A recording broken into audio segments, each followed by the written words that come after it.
In a brutal two-line statement, Buckingham Palace also forced him to drop his HRH title and dashed his hopes of resuming public duties. It said the ninth in line to the throne would be defending his United States case as a private citizen.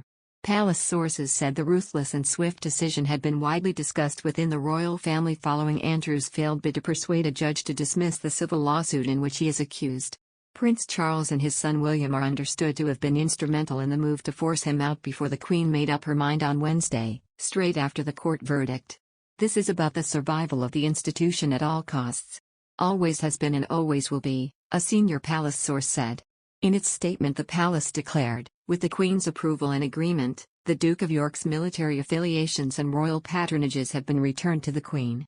The Duke of York will continue not to undertake any public duties and is defending this case as a private citizen. Andrew was yesterday summoned for a 90-minute meeting with his mother at Windsor Castle, and was accompanied by his personal lawyer, Gary Bloxham, who drove with him from his nearby home, Royal Lodge. But Mr. Bloxham, who was employed by the Prince to orchestrate his fight back against Virginia Roberts' allegations, was unable to enter the royal residence and was left sitting in the car, Castle insiders revealed. The decision to remove Andrew's remaining titles and bar him from using his HRH title represents his complete removal from official royal life and will be seen as an attempt to distance the monarchy once and for all from his legal woes. The Duke now faces a jury trial in the autumn over Miss Roberts' claims, which he has consistently denied.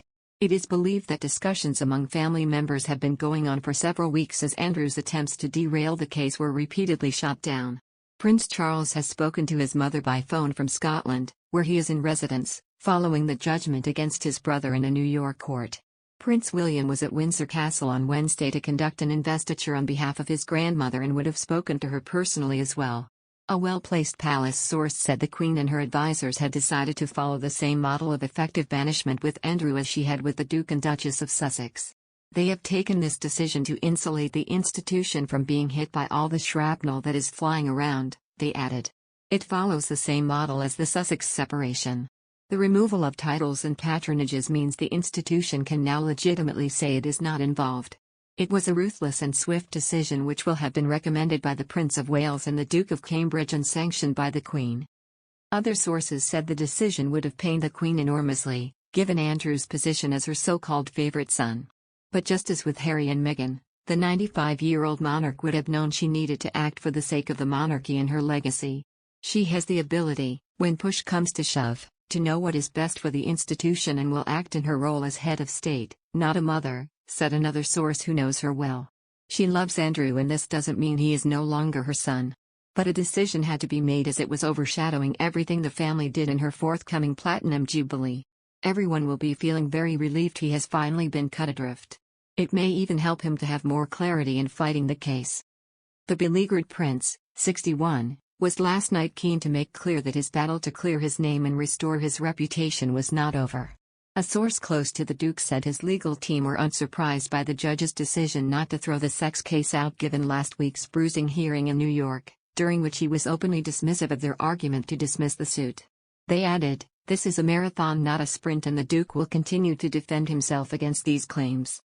Recently, Prince Charles was asked for his views over the Queen's decision to strip his younger brother Prince Andrew of his honorary military titles. The Prince of Wales remained tight-lipped as he was asked by Sky News to comment on the recent development in the Duke of York's saga. The royal, however, simply ignored the question and continued to chat amicably with his hosts during his visit to Aberdeenshire. Sky News reporter James Matthews asked Prince Charles, "Your Royal Highness, can I ask your view on your brother's position, Prince Andrew? How do you view it?" After playing the clip showing the Prince of Wales would not comment on his brother's saga, Mr. Matthews said, "He didn't have anything to say, he barely looked up and continued on with his journey." The second question would have been about the Downing Street apology. News of that was breaking as Prince Charles arrived here at the estate.